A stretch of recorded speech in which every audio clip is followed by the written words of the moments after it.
Whether thou art a ghost that hath come from the earth, or a phantom of night that hath no home, or one that lieth dead in the desert, or a ghost unburied, or a demon, or a ghoul, whatever thou be until thou art removed, thou shalt find here no water to drink. Thou shalt not stretch forth thy hand to our own. Into our house enter thou not. Through our fence break through thou not. We are protected, though we may be frightened. Our life you may not steal, though we may be scared to death. Welcome to Scared to Death, Creeps, Peepers, Roberts, and Annabelles. I'm Dan. Hello, Dan. I'm Lindsay. Hello, Lindsay. Hello, good sir. How are you? I'm good. How are you? Yeah, I'm Peachy Keen, Jelly Bean. Couple quick things, and then we are into today's horror. Thanks for all the recent ratings and reviews. Always appreciated. Those reviews help us, stay relevant. And next to personal recommendations, help us find new listeners better than anything else. So thank you again. And thanks to anyone who has signed up on Patreon to be a Robert or Annabelle recently. Very grateful for your support. And then a quick merch announcement for May. Only 4 weeks until we hit 300 episodes. Oh my gosh, that's so crazy. Yeah. Thank you awesome. guys so much for making that possible. Yeah, thanks for sticking around for this ride. Celebrate 300 episodes of Scared to Death with the killer new 300 Rituals collection, a fun Midsommer inspired design featuring a ceremonial ritual site adorned with flowers and bones, marking 300 horror-packed episodes of your favorite spoopy podcast. Design available in a tea, mug, and collectible spring tote bag. Also available, the Redcap tee featuring the Scottish gnome from episode 289. Very cool 70s illustration style of a darkly curious little guy peeking over the letters STDP. Also, for those attending camp this year, be on the lookout for camp merch dropping soon. And you can visit badmagicproductions.com for all that. Everything you need to know about us is there. If you want to go to camp, if you are looking for merch, if you want to just see what we're up to. Speaking of what we're up to, what tales did you pick from those sent into mystory at scaredtodeathpodcast.com this week? Yes. Well, Dan, I have 3 stories this week, which is super fun. My first story it's heavy, and it goes into us asking, how much power does the Hatman have? Okay. Okay. Like these entities that we see, that we hear about, how much do they truly affect us? All right. Then in my second story, kind of like a little bit of a haunted house kind of vibe. Mm-hmm. And then my third story is what I believe to be a new creature, a new something to be afraid of. All right. Several stories. And then my first of 3 tales takes place in Brownwood, Texas this week. And it's a lot more graphic than most of the stories I share here in terms of some grisly true crime details. So I'm warning you now. Details from a murder that may have added additional paranormal energy to a property already rumored to be haunted. And then my second story involves the possibility of one man's ghost emailing from beyond the grave. Okay. Yeah, short, very strange confirmation type tale that really makes you wonder what's possible.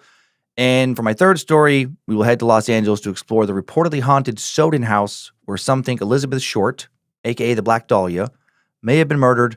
Again, pretty intense crime details in the story, and her killer may haunt this location. I bet he does. So once you've donned your protective socks, our strange little pre-show ritual here, if you're new, I will get started. Okay, well, this week I have these super duper cute, Very cute. Scooby-Dooby-Doo socks. Oh, they're adorable. Thank you so much for sending socks and helping us to keep this tradition going. Yeah, thank you. It's very nice you guys take the time to do things like that. And I'll jump in here. So until just last month, just outside of the little central Texas town of Brownwood, down a dusty, narrow road flanked by brittle fields and twisted oak trees, there was an old Victorian farmhouse that many locals had simply just called the Haunted House, for as long as most around town who knew of it could remember. It had sat abandoned for decades. No one seemed to remember who lived there last or who first built it. The paint had been peeled away for years, the windows had all been shattered long ago, and the roof was sagging inward like the house itself was trying to collapse in on and bury something it didn't want anyone else to find. The land around it was choked with weeds and prairie grass, but if you look closely, you could still see the rusted outline of an old storm cellar hidden beside the one-time home. For as long as anyone could seem to remember, people had said that the house, and especially the storm cellar hidden directly beside it, were cursed, that something terrible had happened there long, long ago. Some say a family was slaughtered during a robbery gone wrong. Others whispered about a farmhand who went mad and turned on his employers. There are no surviving records to confirm any of this, just old newspaper clippings hinting at violence and a lingering local superstition. Stay away from that house after dark, especially the storm cellar. Don't go in at any time, day or night. And for the most part, people in and around Brownwood had seemed to follow those unwritten rules. Now, finally, they have no choice but to stay out. The old home and accompanying storm cellar were both demolished just weeks before we sat down to record this episode. As published in an article on brownwoodnews.com on April 4th, 2025, the house and storm shelter were torn down, according to local Brent Woodley, to, quote, erase all those bad memories and make everything fresh, you might say. We're going to get this down as a favor to the community and also to ourselves. The death of a local woman was the final straw that led to calls for the demolition. Back on May 13th, 2016, Brownwood's haunted house became the home of some very much of this world horror. On that tragic day, 25-year-old local Rhonda Shantae Blankenship disappeared. Shantae was well known in her rural Brown County neighborhood that lay a bit outside the city limits of Brownwood. She had some developmental disabilities that made her a little more vulnerable, a little more trusting than most, sometimes to her detriment. She had been diagnosed with pervasive developmental disorder as a child, and although she had technically graduated from high school, she could not read or write more than just a few simple words. She had a speech impediment and could not drive, hold a job, or live independently. But she was happy. She lived with her grandfather, her boyfriend, and some other family members. She was a sweet soul who loved her routines, her daily walks, her friendly chats with the neighbors. She loved listening to music on her phone, shopping for clothes, eating at the local cafe, and going for evening strolls around her neighborhood. She attended the North Lake Community Church and sang in the choir. She was someone most who knew tried to keep an eye out for her. And so when she didn't return home the evening of May 13th, her family and many others in her neighborhood and a whole bunch of concerned people in nearby Brownwood sprang into action to find her. Search parties combed the streets, wooded areas, and even the abandoned properties on the edge of town. And that was how, 2 days after she went missing, two searchers, Charlie Radel and Jackie Neal, stumbled across the haunted storm cellar of the haunted old farmhouse. They saw some hair and a brightly colored rubber bracelet just inside the gate to the abandoned property, and they noticed fresh tire tracks. They went inside the gate, walking through the tall weeds to the storm cellar a few yards from the house. And just outside the storm cellar, they saw another bright rubber bracelet. Radel and Neal then looked down inside the open storm cellar and found Shantae's lifeless body, lying headfirst down the concrete stairs, wearing only a t-shirt. Her head and face were covered in blood. A bloody lawnmower blade lay nearby. She had been brutally assaulted and murdered. An autopsy revealed that Shantae died from blunt force trauma to her head, face, and neck, consistent with the lawnmower blade being used as a murder weapon. There was a shoe print on her chest where she had been kicked or stomped, and the medical examiner found evidence of strangulation and evidence she had been sexually assaulted. Her murder rattled the community to its core. It felt almost too horrifying to be real, that a member of their tight-knit town had not just been hurt, but discarded like garbage in a place everyone already feared. Wild rumors floated around that the house had something to do with Shantae's death, that she'd been sacrificed in some sort of occult ritual, that the house had somehow darkly influenced whoever had done the terrible things they had done to her. The subsequent homicide investigation would drag on for years. And word of the brutal killing drew more darkly curious people than ever to the site of Shantae's murder, to Brownwood's haunted house, and even more haunted storm cellar. The police used DNA phenotyping technology to create a composite image of the suspected killer, releasing it to the public. And that sketch would eventually lead to Shantae's killer's arrest. In late 2018, nearly a year and a half after her death, a family member of Shantae saw the image and immediately thought of someone they knew, a local 21-year-old man named Ryan Riggs. Ryan was a neighbor and one of Shantae's brother's former classmates. He was an acquaintance of Shantae's boyfriend. but he didn't have a close relationship with Shantae or her family. Up until that point, he had not been on anyone's radar. But then after Shantae's brother also noticed a similarity between the digital image and Ryan Riggs, police attempted to speak to him, but now he was nowhere to be found. His parents said they didn't know where he was. Law enforcement tried to find him for several days, but he had apparently left town.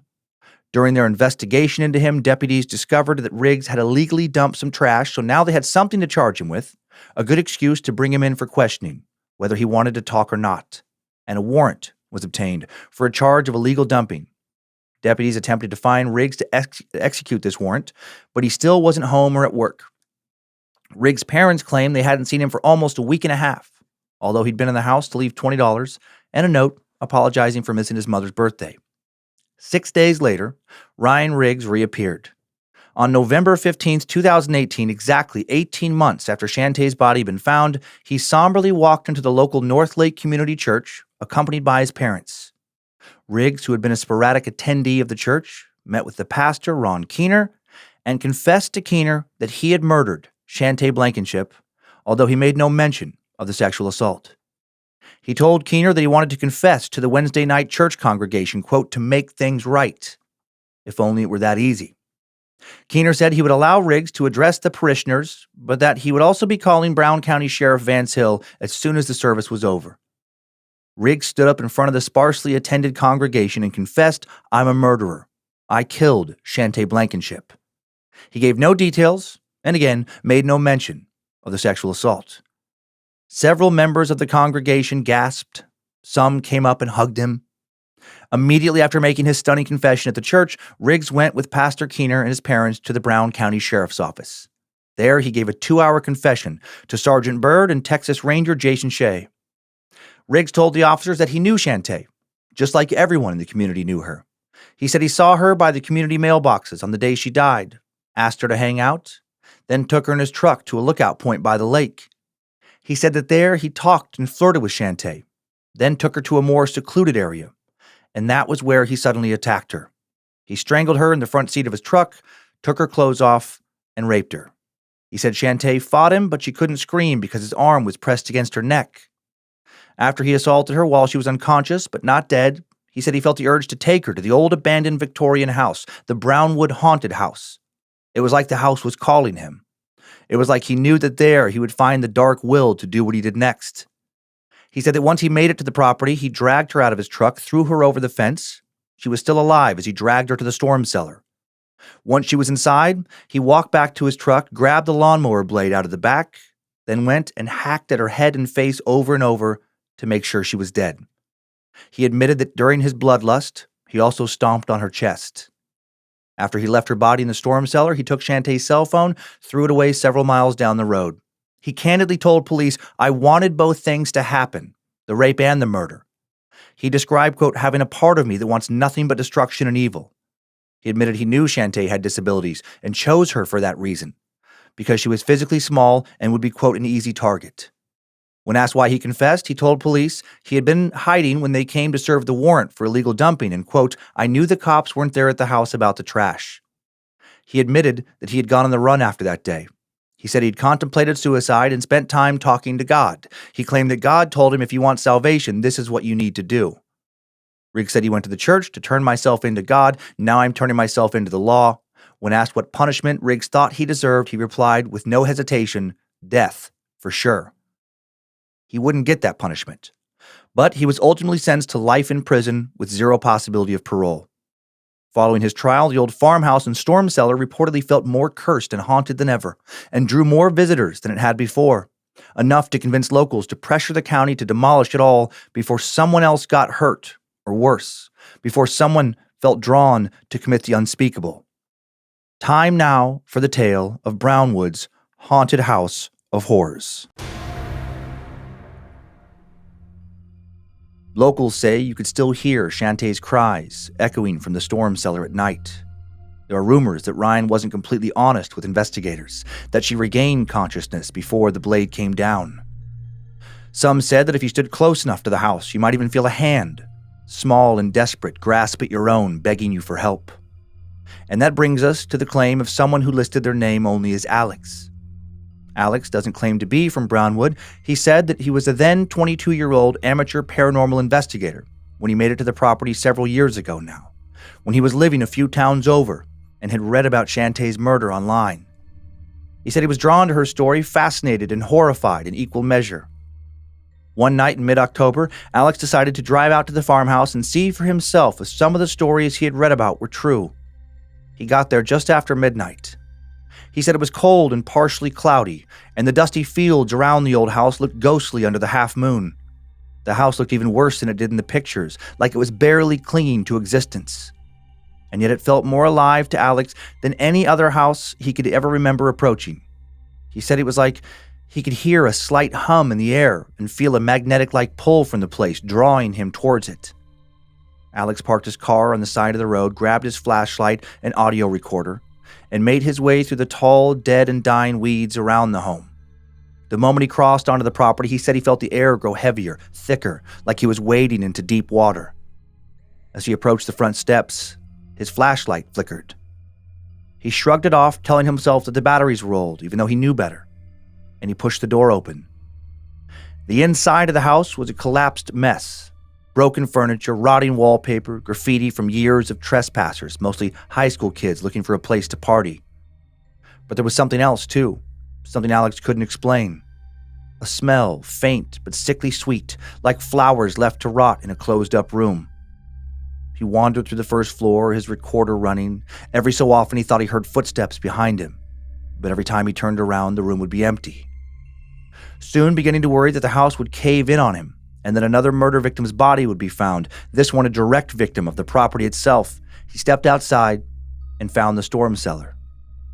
Alex hesitated. He knew the story, knew what had happened down there. Part of him wanted to turn around to leave and never come back, but curiosity won out. He shined his light down the narrow, crumbling stairs, and something gleamed at the bottom. Carefully, he made his way down. The air was icy cold, far colder than it should have been for a Texas autumn night. He scanned the dirt floor, and there, half buried in the dust, was a small bracelet. A simple thing, pink plastic beads, the kind a child might wear. Or Shantae. He couldn't believe it. How had the police not noticed it? How had they left it there? Or had they left it? Was what he was seeing real? Alex knelt down, and while reaching for it, he heard a whisper. So soft he almost thought he imagined it. "Help me." He froze, and the hair on the back of his neck stood up. Then the voice came again, closer this time. "Please, help me." Alex jumped to his feet, his heart pounding. He pointed his flashlight wildly around the cellar, but there was no one there, no one he could see at least, and no footprints in the dust but his own. But then out of the corner of his eye, he saw it, a shadow moving along the far wall, quick and skittering like something trying to stay just out of sight. Without thinking, Alex bolted up the stairs. As he ran, he felt something, a hand, cold and weightless, brush against his ankle. He didn't stop running until he reached his car. Later, back home, he said he played back the audio from his recorder. Most of it was just static, the sounds of his footsteps and breathing. But near the end, right before he ran, he claims there was something else, a soft, crackling whisper, almost too faint to hear. And not a woman's voice this time, but a man's, or something presenting itself as a man. When Alex turned up the volume, it became clear. "Stay." Alex never went back to Brownwood's house. Haunted house. He said he thinks that the farmhouse was evil, that he was not hearing Shantae's ghost, but sympathy for her to try and convince him not to leave, but to stay with engage with it. He thinks if he would have done that, he might have brought something with him from that cursed place, or that he might have done something terrible and never left. That is so many layers of fucked. Mm-hmm. That is a sad, sad, sad true crime story. It is. And also, like, the guy, the killer, I can't remember his name. Ryan. This is going to sound really crazy, probably, but I just like when he confessed and people hugged him, my initial reaction was like, what are you fucking doing hugging him? Me too. But then I thought, like, okay, it's also like strangely brave to come forward and admit it, because like it didn't seem for sure. I mean, I don't know if he wouldn't have confessed what kind of like evidence they had. I think they had DNA evidence, so they would have gotten him. Okay, because I was working off the thought that they may not have been able to prove it, and that in a strange twist, it was like giving her family closure, which is not doesn't make it excusable or anything, but just like in that moment, I was like, okay, I guess it's brave to like face what you did. I think just my own take and looking into some other things I didn't share, here in the story. Yeah. I think he just knew that they were going to get him. Yeah. And it was like, am I going to try and live a life on the run? And, like, how is that going to work out? Like that almost never, ever works out. Yeah. Not in modern times. Not in modern times. Or do I confess? And a lot of times, when people confess, they get a lesser sentence. And then also but he didn't hold back on certain details. So I also wonder, like, just truly like guilty conscience. Uh-huh. Yeah. As he should. But crazy that he chose, after doing what he did, to go to that location. Yeah. I know there is then like the paranormal pieces of it, right? So there's the human horrors of it. Yeah. But then there's the paranormal piece of it. And it's like, I mean, I don't know if Ryan was unwell or, like nothing says that. Nothing speaks to like mental health problems. Yeah, which is kind of crazy, that that he was never diagnosed with like something else that was pushing him to do this other than just an evil urge. Right, exactly. Which is its own kind of scary. Yeah. Yeah, it's crazy that like he was already in a remote area when he assaulted her, when he did what he did. Yeah. And then, so it's like, if you're thinking like criminal logic.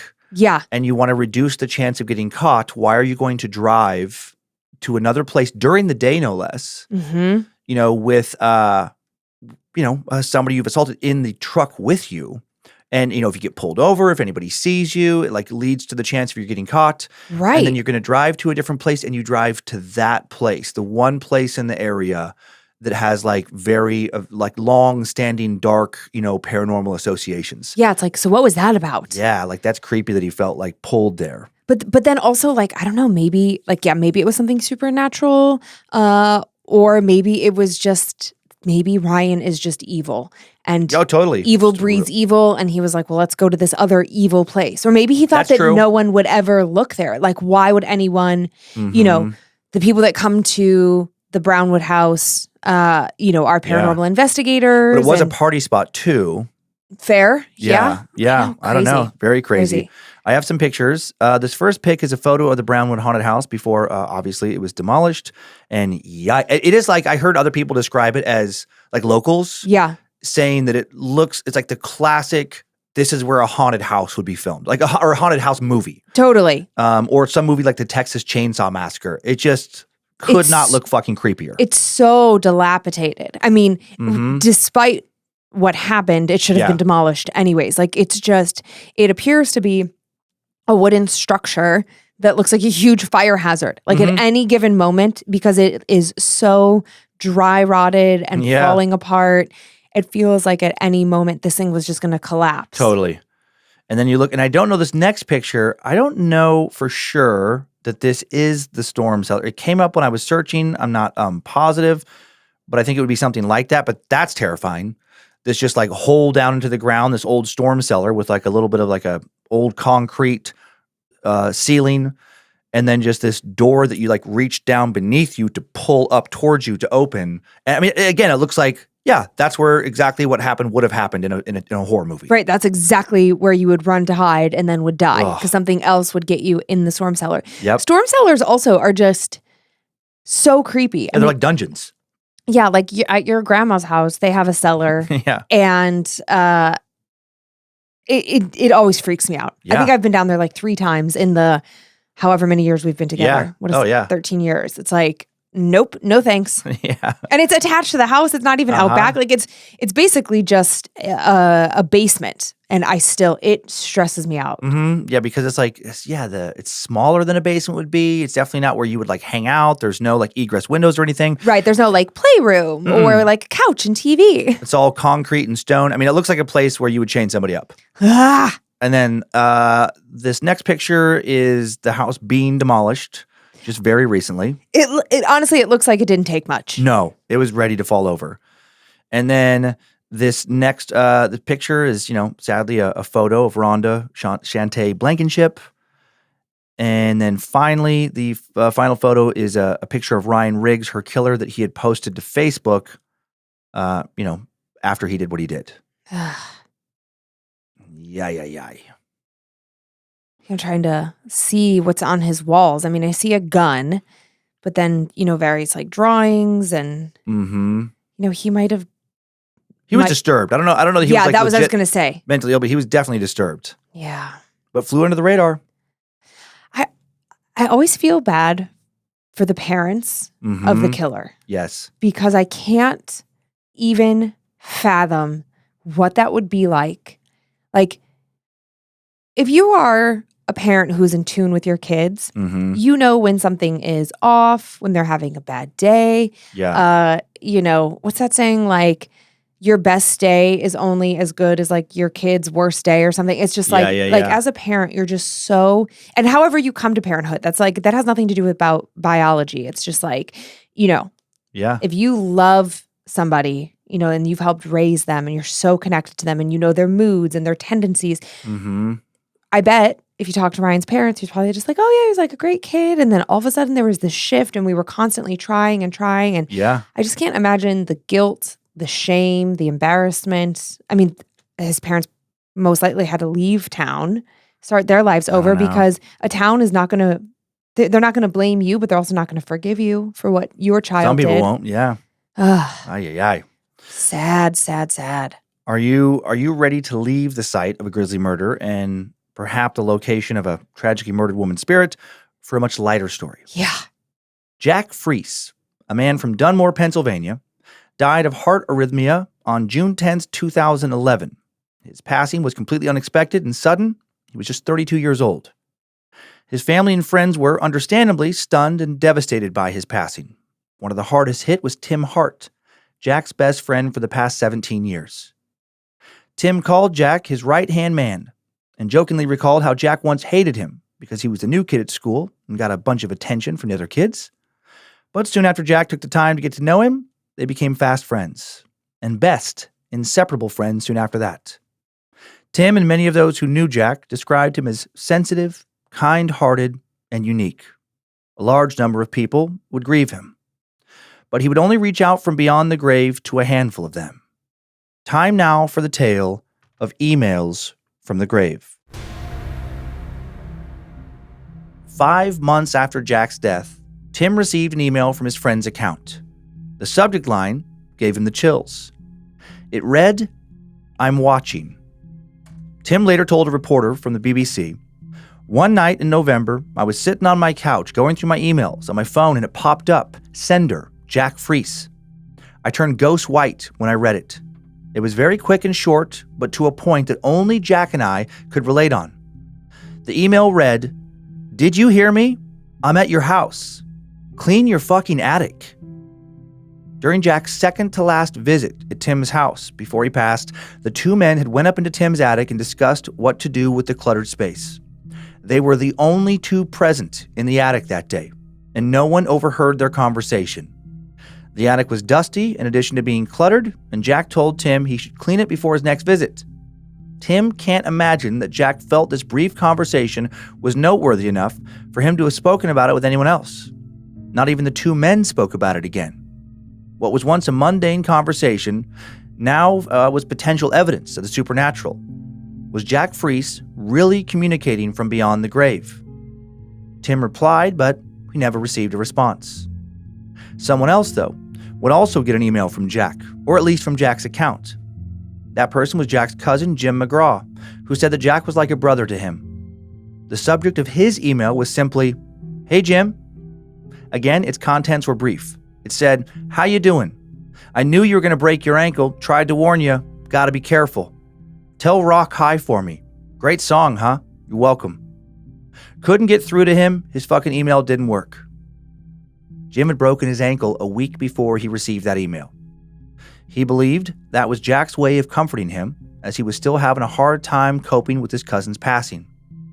Jim said, "I'd like to say Jack sent it, just because I look at it as he's gone, but he's still trying to connect with me, trying to tell me to move along, to feel better."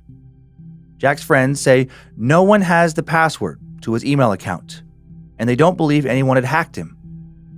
Did Jack Freese somehow, some way, use modern technology to send a message to two of his friends from the other side? I would love that. I know, it's an interesting story, right? It's been covered by like the BBC, ABC News, like a bunch of like people have looked into this story, and it's a quick little story, but just fascinating. Like who could have gotten to his account? Who would have been able to hack into his account and had knowledge of those events? Right. Well, like the broken ankle could be, maybe. But the dirty attic that was uber specific. Yeah, very specific reference that only those two theoretically might know of. Right. Because on the ankle, it's like, well, anybody who's run into this guy in the last 2 weeks knows he has a broken ankle. So that, but even still, like, who's getting into the account? Who's taking the time? And also, like, why only 2 emails? Right, exactly. You know, so if it was a prank from a friend or a relative, you'd think they'd keep it going. Yeah, why not take it further? Yeah. Or email more people or, I don't know. And like not let it become such a big story. Like, okay, we don't need to involve the BBC here. True. It was just me. I did it. Yeah. Somehow, an email from beyond feels like something I'd be open to because it's not, I don't have to see anything. Yeah. So I don't have to feel scared in my space of my home. Yeah. It doesn't happen in the middle of the night. Like an email is so benign, I guess. And we do have tons of accounts of, poltergeists, ghost spirits, whatever, what have you, interacting with electricity. Yeah. Flickering lights, all that stuff. It's all like, making, the voice come through like a spirit box, like a speaker. Yeah. There's lots and lots of cases of spirits supposedly interacting via electricity in some way. And, this does fall under that spectrum. That's fair. Yeah. Good point. I have 2 photos with this one. Okay. The first is just a YouTube still of Jack Freese. That is him, the larger man on the right. And then this next one is just a screenshot. This comes from an ABC little segment on this. It's the email sent to Tim Art from Jack Freese's account. It's pretty funny. Did you hear me? I'm at your house. Clean your effing attic. God, it does feel like a prank email. From the spirit or from somebody else? From somebody else. Just like, and it might be. I'm watching. Or that was his sense of humor. Totally. And he wanted to mess with his buddy. Yeah. What a funny thing. Mm-hmm. Okay. You ready for one more? Oh, yes, sir. And this is another, involving another one involving a intense crime. Tucked away on Franklin Avenue in the Los Feliz neighborhood of Los Angeles, there's a house that looks less like a home and more like the ruins of some ancient, forgotten civilization. The Soden House, designed by Lloyd Wright, son of famed American architect Frank Lloyd Wright, was built in 1926. Its style is Mayan Revival, an architectural movement that loves grand temple-like designs full of heavy concrete blocks, sharp lines, and deep shadows. I don't think there's a lot of these homes out there. To me, it looks like a lost Mayan temple. To others, especially when the sun sets and shadows take over, it looks like the gaping mouth of a monstrous creature, which is why some have named it the Jaws House. Originally built for John and Ruth Soden, the house was meant to be a glamorous party hub for Hollywood elite. Imagine 1920s flappers, silent film stars, the city's wealthiest gathering for lavish parties under a sky full of stars. But somehow, right from the start, something about the Soden House felt off. Visitors said the massive, cavernous spaces inside the home seemed to swallow up sound, that it was easy to get lost, disoriented, walking along its long corridors and open courtyards. The house almost seemed designed not to welcome, but to trap. And eventually, perhaps it did trap something or someone. In the mid-1940s, a new resident moved in, Dr. George Hodel. Hodel was a brilliant but deeply unsettling man, a wealthy physician and a major figure in LA's high society. But beneath the surface, there were whispers about him for years. Rumors of inappropriate relationships, bizarre parties, and dark secrets hidden behind the concrete walls of the Soden House. And then in 1947, Los Angeles was rocked by one of the most infamous unsolved murders in American history. Elizabeth Short, a young woman later dubbed the Black Dahlia by the press, was found brutally murdered. Her body had been mutilated, drained of blood, surgically bisected, and left posed grotesquely in a vacant lot near downtown. Her body had apparently been washed by the killer, after death. Short's face had been slashed from the corners of her mouth to her ears, creating an effect known as the Glasgow smile. She had several cuts on her thigh and breasts where entire portions of flesh had been sliced away. The lower half of her body was positioned a foot away from the upper, and her intestines had been tucked neatly beneath her buttocks. The corpse had been posed with her hands over her head, her elbows bent at right angles, and her legs spread apart. The case shocked not just the city but the nation, and it remains officially unsolved to this day.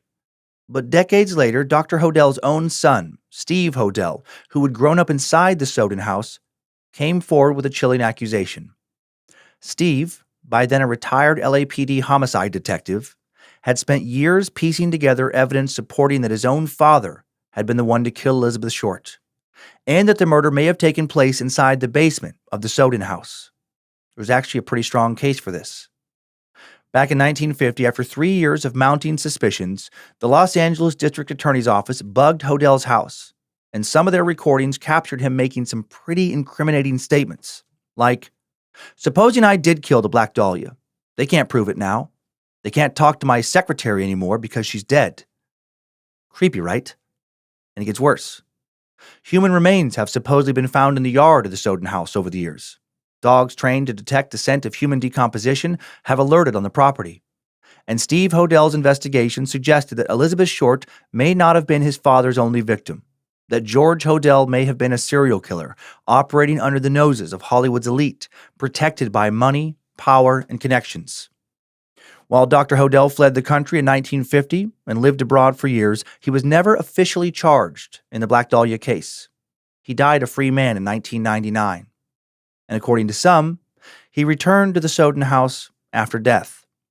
After Hodell's departure, the house changed hands several times. In 2001, designer Zoran Balbus bought and lovingly restored it, bringing the house back to its full, eerie grandeur. And with its rebirth came stories.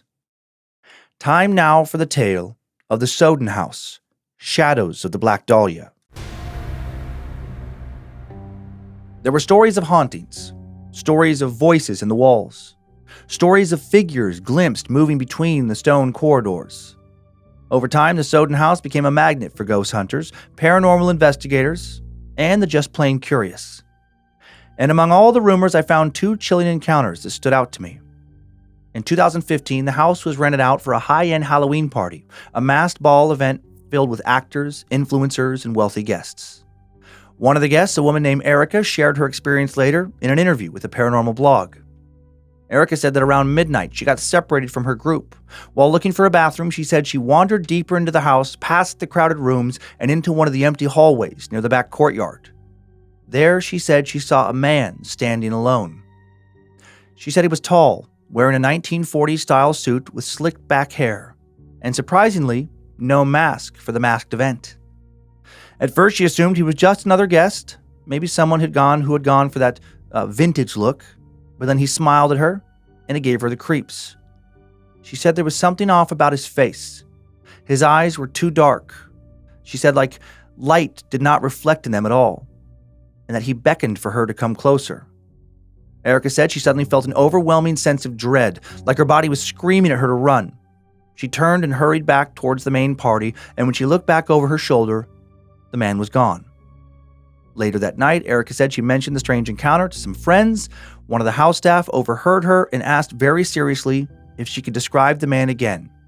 And when she did, the staff member allegedly went pale. She said she had seen him too, and just like with Erica, he had scared her. Apparently, several people have reported seeing this same man in the house over the years, always near midnight, always alone.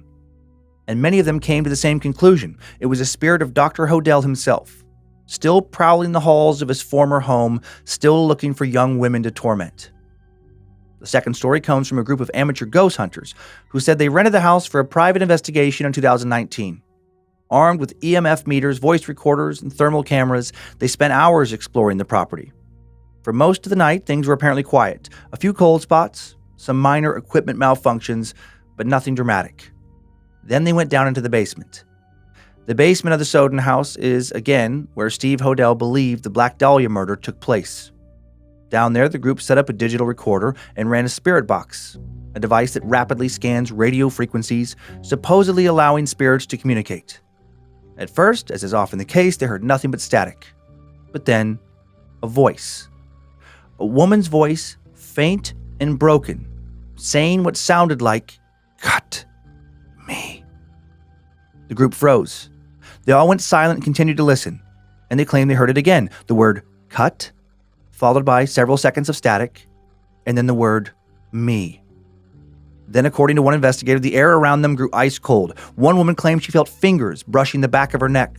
She suddenly felt threatened and terrified. The group now fled the basement and then out of the house without finishing their investigation. Later, while reviewing footage, they said they discovered something stranger. In one frame of thermal imaging, taken just before they ran, there appeared to be a figure crouched in the corner of the basement, a figure none of them had seen while exploring. Was this the entity that touched the woman's neck? The ghost of Dr. Hodel, possible brutal killer of Elizabeth Short? Today, the Soden House is occasionally open for private events and tours. It's still a favorite for architecture buffs and true crime fans fascinated by its bloody legacy. And some leave the home feeling that something dark still clings to the old concrete walls of the basement. Whether it's the restless spirit of a brutal killer, the ghost of one of his victims, or simply the echoes of unspeakable violence, perhaps something inside the Soden House has never forgotten what once happened there. I love this. True crime, mystery, and paranormal all wrapped into one. Mm-hmm. Do you think that guy did it? Did you ever cover the Black Dahlia? Yeah. It's been several years, and I remember thinking that it was, very, very possible. Pretty fascinating that his own son, who that's what I was thinking. Who became a homicide investigator. I honestly probably weirdly inspired by the thought that his dad might have been the killer. Right. Clearly, he felt there was something off about his dad. And that his dad had motive and the means to do it, and that he did do it. Dad watch. Oh, yeah, dad, no kidding, a little dad watcher. Oh my gosh. I have some photos. Okay. This first photo, this is a wildly impressive house. This first photo is the Soden House. This is a picture taken from the front. Yeah. Having lived in LA and I'm pretty familiar with the Los Feliz area, I don't know where this house is. Do you? Nope. I don't. I don't remember. I remember coming across the address, but it didn't mean anything to me. Right. But yeah, on the map, no, I don't know where it is. And it's, there's tons of articles you can do. It shows up in a lot of, obviously because of the history with Black Dahlia, it'll show up in articles. But then just on its own, as an architectural kind of masterpiece, it'll show up. You'll see these pictures. The next one, so that's this is the interior courtyard. That is incredible. It is incredible. It also feels like, I'm not trying to minimize the grandeur of it. Yeah. It's just 100% not my style. And it feels so weirdly out of context in LA. In a way it fits in for LA being a place where anything goes, but it feels out of place in terms of there is so much other incredible architecture there. This feels like it belongs in another country. Yeah, that very, very uber specific, Mayan style. But I feel like I'm on a Disney backlot. Or I'm at actual Disneyland because you'll go into different areas of Disneyland and it's so themed out so perfectly that it's I'm oh, if you told me that this was Disneyland Egypt, I'd be okay. Funny Egypt. I guess with the shape of the pyramid type, the triangular. Mayan pyramids. Yeah. This next one is just another shot of the courtyard. You can just see the pool better. There's a bunch of people there gathered for some kind of party. Yeah, or viewing, or looks like a... I do love those open interior courtyards, some homes. That's such a cool thing in certain climates, certain areas. Oh, yeah, I love it. It's the thing that I love about Frank Lloyd Wright and, Joseph Eichler. Eichler specifically did a lot of open courtyards, and I cool. love that so much. This next one, photo from the much less grandeur basement. Okay. It just has a small, unfinished basement, short ceilings. And a creepy dark spot on the floor that I guess they probably say that could be a blood stain or... Right, could be oil. Yeah. This next one, a photo of actress Elizabeth Short, aka the Black Dahlia. Yep, young and hopeful for success in Hollywood. Looks like she's outside of Hollywood High School. Yeah, it does look like a high school. And then this final one, Dr. George Hodel, former owner of the Soden House and perhaps Elizabeth's killer. Dang. I want to talk to his son. Yeah. A lot of questions. Probably questions that he doesn't have answers to, but Mm-hmm. nonetheless. What a strange thing to grow up thinking that that your dad is a killer or could be a killer. No kidding. Because it's like, And to try to, I mean, after he'd already passed, but to try to posthumously like pin the murders on him, be like, like we deserve to solve this case, and I do think my dad did it. God. Yeah, I've dedicated years to trying to, show that my dad was a serial killer. It would be so crazy to have that case suddenly solved. And then if in solving it, and I believe that they have thought this for a long time, that it was never a standalone murder. So if you solved one, then you might open up a ring of people who worked together or a series of other murders that happened. But I know there are so many unsolved murders, and with like America's like true crime fascination. Yeah. I do think about, and after, doing so many true crime episodes on Time Suck, I think about like, all the serial killers that have gotten away. Uh-huh. And we say now it's like, yeah, well, no one's going to get away with these things today, but tons of people go missing every single year. Mm-hmm. We don't know what happens to many of them. And there's tons of unsolved murders every single year. So there could be like, the most prolific serial killer in history could be active currently right now. Don't say that. That's not true. That's nope. Not a fun thought. But no. And I do think like, okay, if there's tons of unsolved murders every year, it's like, yes, but how many of those internally do the police department fucking know who did it? They just are missing that one piece of evidence, So it's like. And usually it's going to be somebody they knew. Yeah. Mm-hmm. Murder on the brain. Okay, well, let's step away from murder. Okay. And just a quick reminder to all of you creeps and peepers out there listening. Maybe you're new to the show. Maybe you've been here a while. You've probably heard us talk about Wet Hot Bad Magic Summer Camp. It's coming up the first weekend of September of this year. We're really excited. Live Scared to Death, karaoke, kayaking and water slides and rock climbing and pickleball. Well, Yeah, I pickleball. Sorry, I was doing the motion. You guys can't see me anymore. And non-active things like mixology classes and bracelet making and Lego building. So there's something for everyone. Yeah. If you're looking for some space to step away from the madness of the world, whatever your version of madness looks like, we would love to see you there. Go to badmagicproductions.com and get tickets and come hang out with us. Come hang out. Specifically me. I need friends. You do? Do I? All right, let's get going with the Hatman. I have been debating on whether or not to share this story, my story. It's very serious and very, very personal. I don't want to cheapen anything about it by telling it for the sake of entertainment. I'm sharing it because it still lingers in my mind, because there is so little information out there on him. And if sharing this could help someone, maybe it's worth unpacking. I've always been slightly obsessed with the darker side of life, but never really believed it to be real. Even after all of this, I cannot say I believe 100%. I'm just a skeptic through and through. And I don't believe that the Hatman is capable of doing anything. He's an omen. Take from that what you will. I met my husband in 2008. He was a bright, lively person who lived to help others. He was the guy that would pull over and change tires for people on the side of the road. The guy that would drive hours to help people move, even though it was his one and only day off that month. He was amazing. He loved life. We bought our house in 2014. A couple weeks or maybe months later, I had a sleep paralysis episode one morning. I thought I had woken up and that it was still dark out. I walked out of the bedroom and what I saw at the end of the hallway stunned me. There was a man. He was about my height, 5'7", wearing a black suit, no tie, and a black fedora. The real kind, not the one made popular by douchebags in the 90s. He was old, his skin was very pale, and only half of his face was illuminated. I woke up and was immediately trapped in my own body for a couple of minutes before gasping and jolting upright.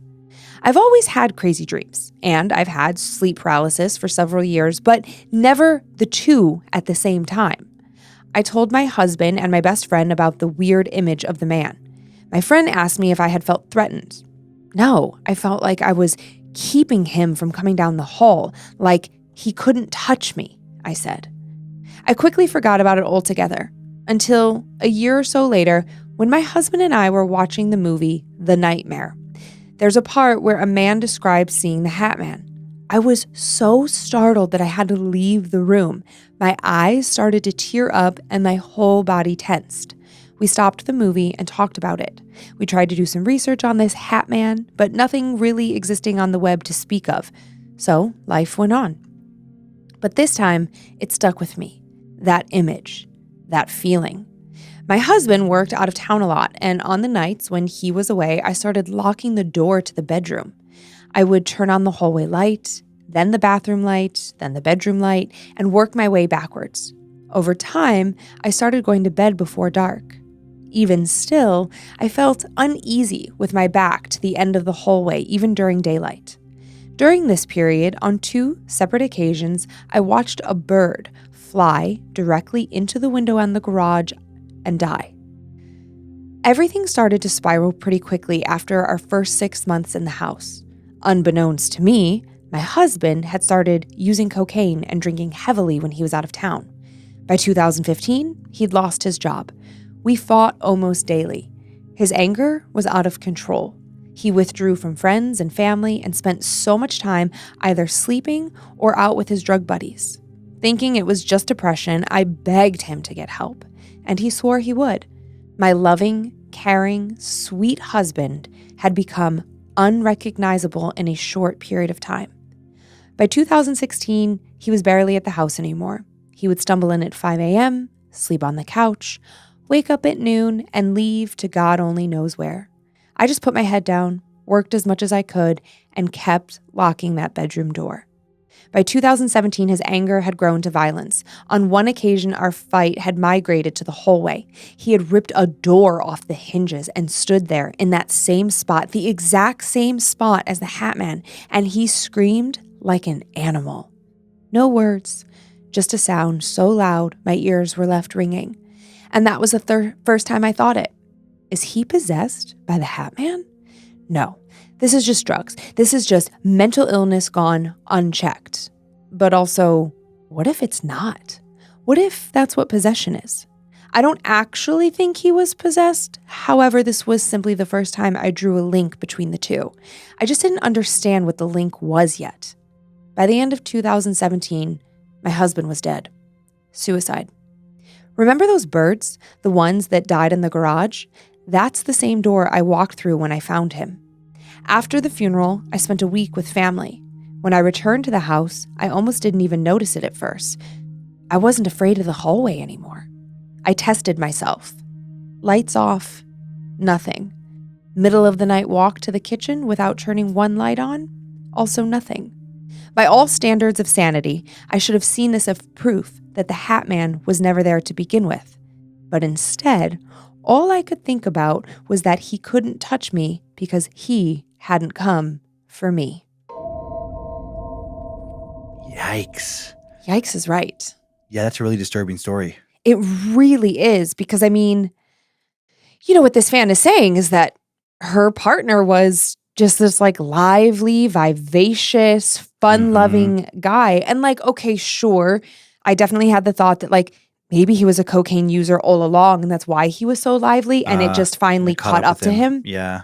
But I feel like the way that this person has written this story, I feel like they would have revealed that like. Yeah, shared that detail. Yeah, because they're not, I don't get the feeling, again, I mean, they say, like, I'm not telling this story to discredit other paranormal stories or to make anybody else's struggle with mental illness, drug addiction, or anyone who has been, affected by death by suicide. They're not looking to exploit anything. So like, they seem like a very honest and sincere person. I feel like that would have come out. Mm-hmm.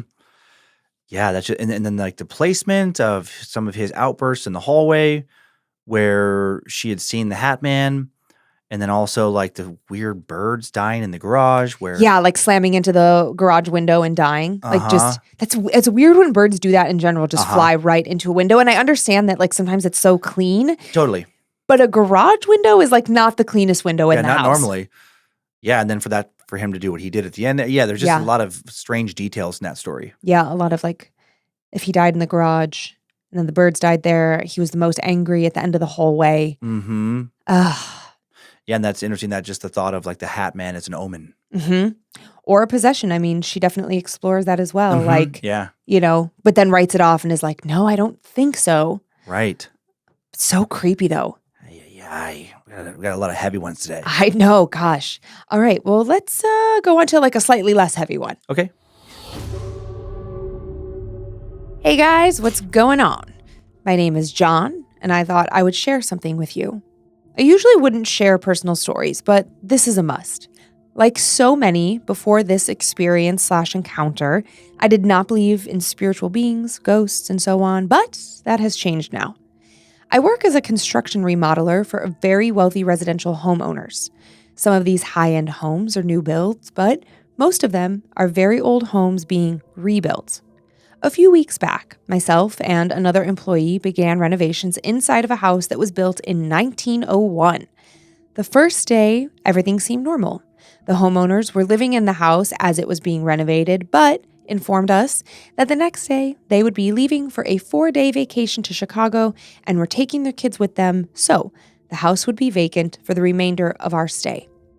The next day, we were setting up our equipment to begin the job when my coworker informed me that he would need to leave for a couple of hours to go to another job site to help some other foremen.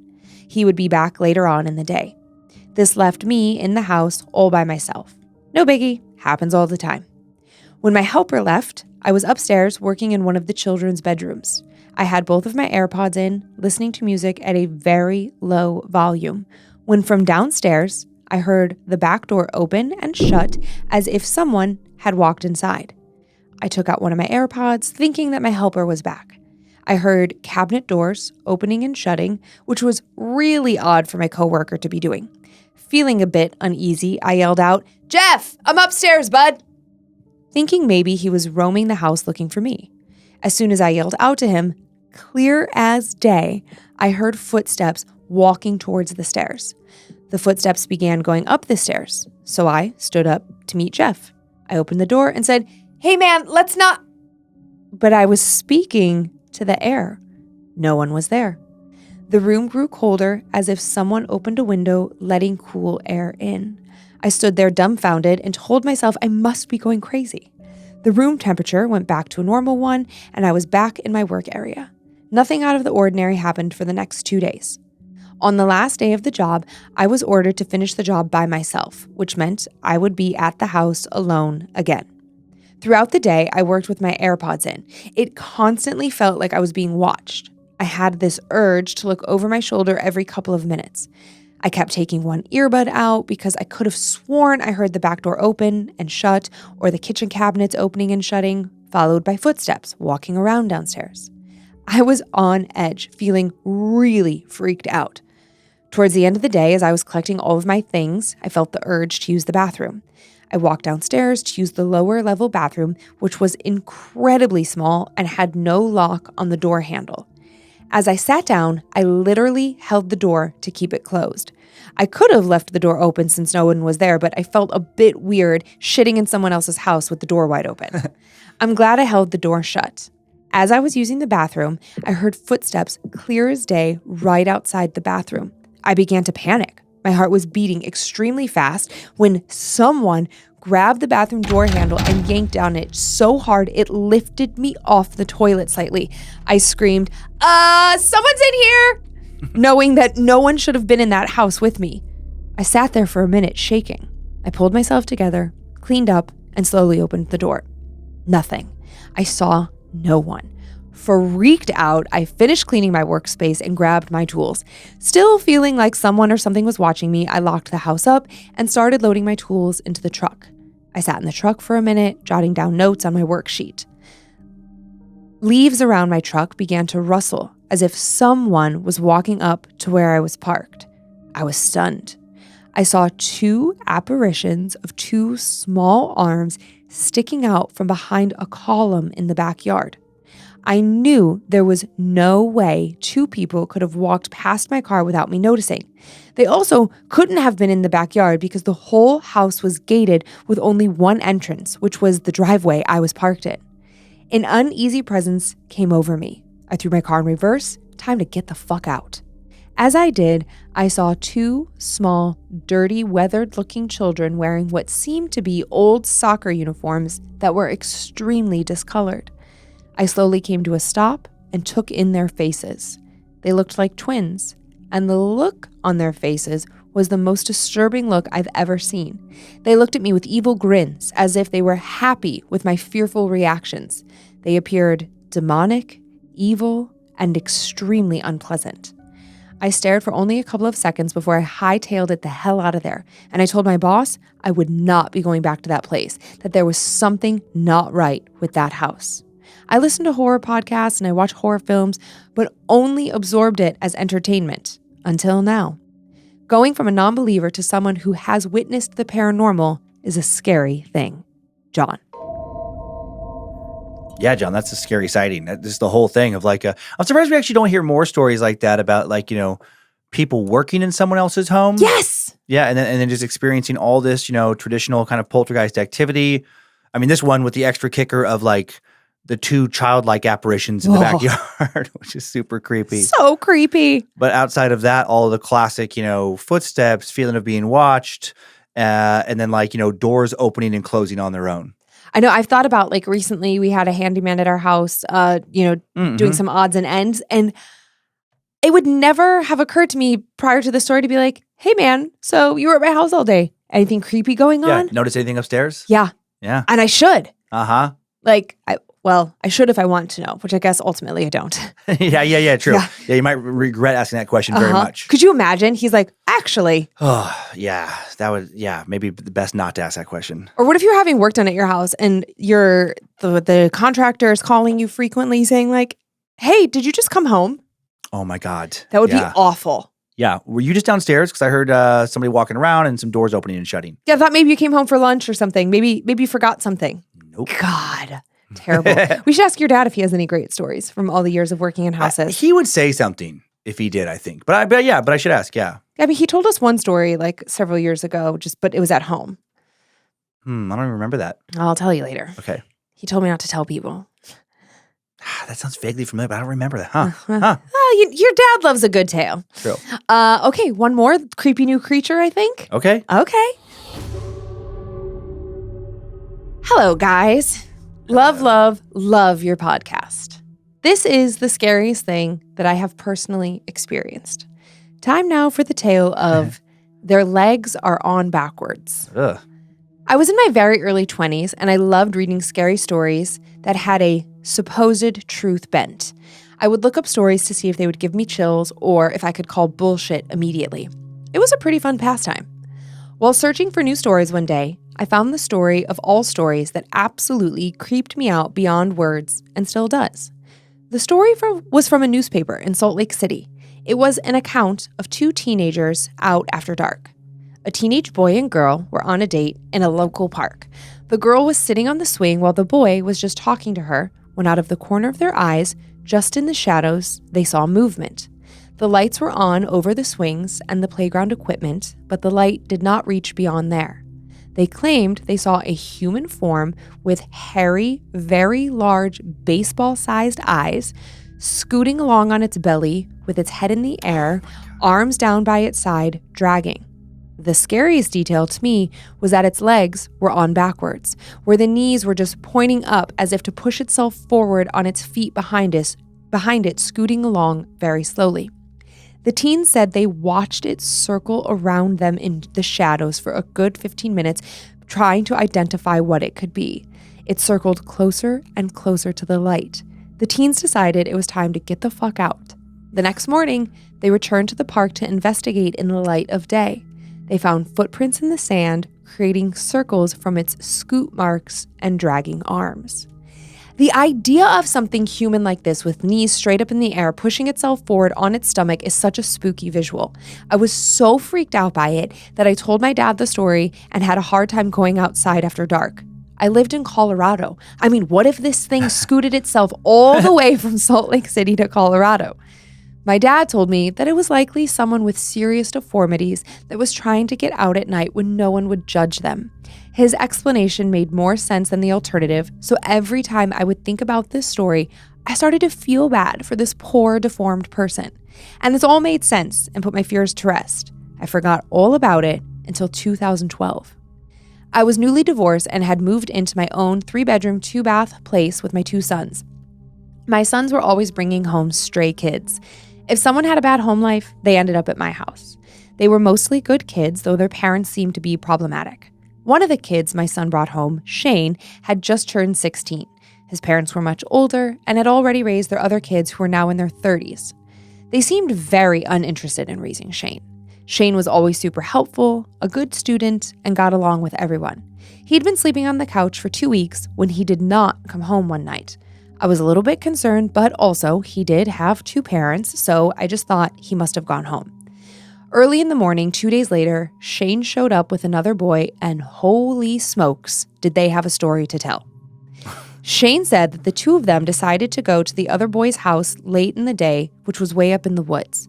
The other boy's parents owned property and had a home right in the middle of BLM land. The boys had wanted to get out of town and check on the other boy's mom. She was an alcoholic and had been yelling for days about seeing Chupacabra. They never paid attention to her because she was always drunk when she had these sightings. This time of year in Colorado, it's notorious for wildfires that very quickly become uncontrollable, turning into full-fledged forest fires. As the boys were driving, they noticed a lot of fire trucks parked along the side of the road. They assumed it must have been a controlled burn because there had been no notifications of any fire activity in the area. As the sun was setting, the boys noticed 2 figures up ahead lying in the middle of the road. They described the figures as having very large, dark eyes about the size of baseballs covered in hair. They said it looked like the creature's legs were on backwards. The boys swerved around the 2 figures and rushed to make it to the other boy's mom. When they arrived at the house, they full-on ran inside, grabbing the boys' dad and mom, frantically yelling about the things in the road. "I told you it's the Chupacabra," the boy's mom said. They all jumped in the boy's car and took off down the road, this time with a loaded weapon. When they arrived at the spot, there were now 4 of these things in the road, standing up. They were ridiculously tall, and their legs, instead of bending forward like a human knee, bent backwards. They stopped the car, gasping at these things just long enough to get their attention. All 4 of these beings charged the car. The boy threw it in reverse, speeding away. The 4 of them stayed up all night talking about what it was they had seen. No one had any idea what these things could have possibly been. The next morning, Shane and his friend, in the light of day, returned back to town. As they were driving, they saw the same fire trucks and also men on 4-wheelers everywhere. And instead of hoses and axes, they were holding AK-47s. They told the boys to go back to where they came from, that, quote, there was a fire in the woods and it was not safe. But who fights a fire with guns? The boys did as they were told and returned home, staying all day and all night. The next morning, they woke up early and hightailed it back to town, to my house, where they told me this crazy story. Honestly, I wouldn't have believed a word they said, except that they described the exact same creature that the kids in the park in Salt Lake City had seen all those years before. What are these creatures with hair all over them, eyes the size of baseballs, and legs on backwards? I'd love to hear your thoughts, creeps and peepers. I have no idea. I don't know, but it sounds awful. And that's crazy, like a posse without looking for that. That's wild. That is wild. But like, I guess if you got enough calls from enough people saying like, we saw something in the woods. Yeah, they might not think it's like a paranormal thing. They might just think like it's the hog or who knows or some weirdo or just like, they're just trying to get to the bottom of it. Exactly. Yeah. I have a hard time believing that police and firemen are going to be out in full force hunting Chupacabra. Exactly true. How was work today, honey? Well, it was really fun. Me and John and Brian, we were out there, hunting Chupacabra. Yeah. Good point. That's not happening. Nope. And then think about the park, like the first part of the story, like the 2 kids at the park.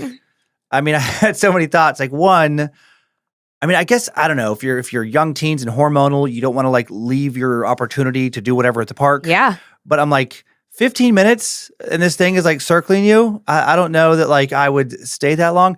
And then also like his dad's explanation or the storyteller's dad's explanation, his or hers, of like, this is could have been a disabled person. I loved But that. But I'm like, there's no way that a disabled is just going to circle two teams no. in the dark for 15 No, minutes. it's a terrible explanation. I just love that that's what the dad, he was like, okay, what can I just like, to he's get like him off of clearly this. to his child, like, please shut the fuck up. Uh-huh. You know, like let it go, move on. Let me give you this like, but I love that it like caused so much empathy Yeah. for the storyteller. That's They're true. like, oh, okay, you know what? That's fair. Mm-hmm.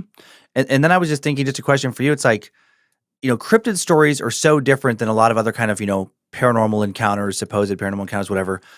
If you could pick one, you get to have a definitive sighting where you see either the apparition of a ghost, like clearly this is like a image of some human person that I'm kind of seeing through, or just their shadowy form, but it's not a trick of light.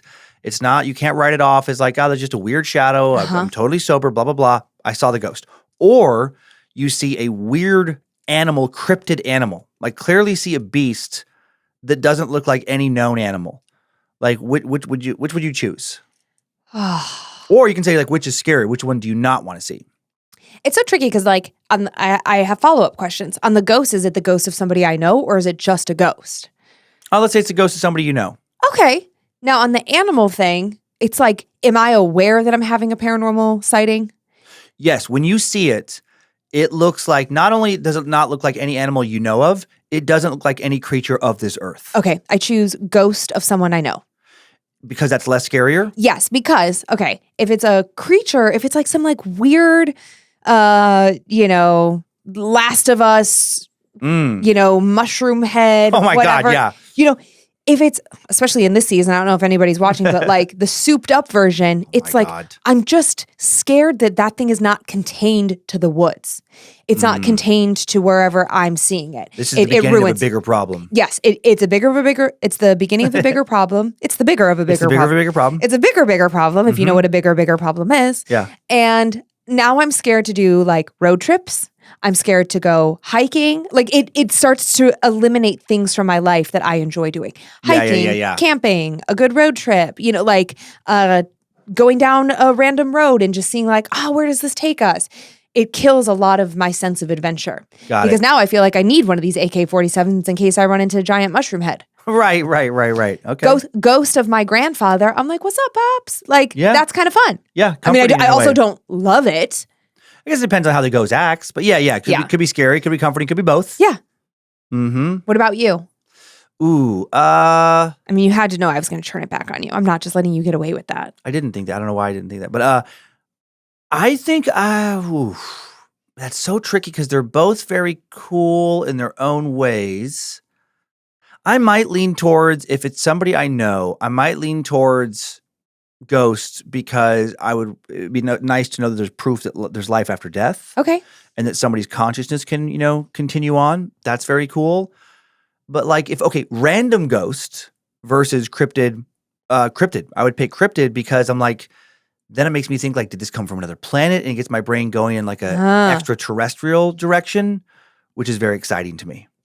Like scary in kind of a fun way. And a random ghost doesn't fill me with joy because I'm like, well, how often are you going to come back? What is it that you want from me? Ghost of someone I know is like, I have a message, or I'm just letting you know I'm all right, or that I love you, or whatever. Rando, not great. Yeah. Okay. These conversations are so funny. You want to thank some Annabelles? Oh, do I? Do I? All right. We'll be announcing the May charity in the coming weeks. But in the meantime, thank you so much, Roberts and Annabelles, who make all of this possible. And specifically, Annabelles, thank you for, being double contributors. Monica Crispell, Ebenfeather, Jade Biondo, Nancy Pope, Kirsten. I love the way it's written. Ian Ferguson, Andy Massey, Leanne Puffenberger, Chandler Christensen, and Amanda Buss. Nice. I would like to thank the following Annabelles as well: Victoria Rotman, Berkeley Trumbly, Larisa Harrow, Ernest Morris. Whenever I hear the name Ernest, I still think of the old Ernest movies, like Ernest Goes to Camp. I mean, I don't ever think of them, but that's nice. Brittany Guidraz or Guidraz,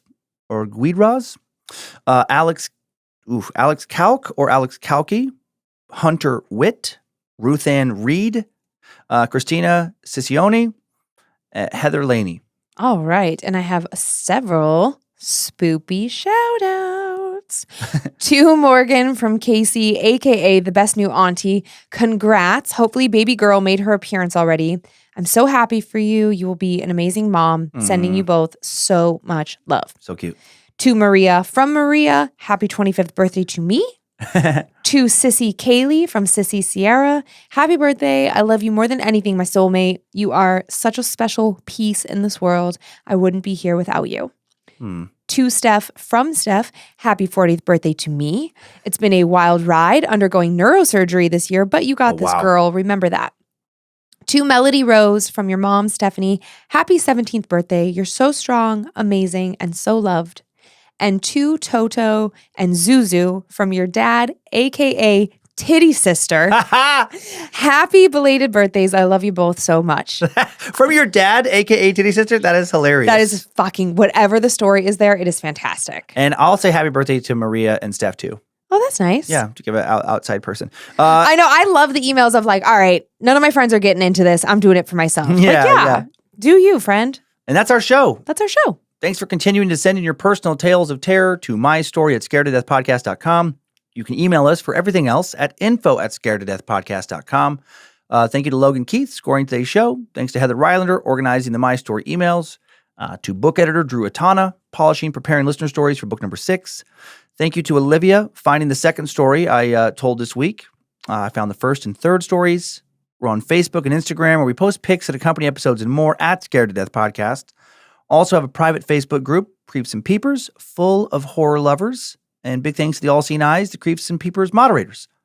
Enjoy your nightmares, Creeps and Peepers. Hope you were scared to death. Bye. If spirits threaten me in this place, fight water by water and fire by fire. Banish their souls into nothingness and remove their powers until the last trace. Let these evil beings flee through time and space. Evil may pass through, but hath no home here within, scared to death.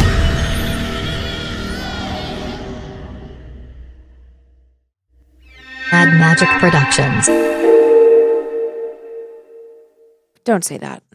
That's not true. That's nope. Not a fun thought, but no. yeah.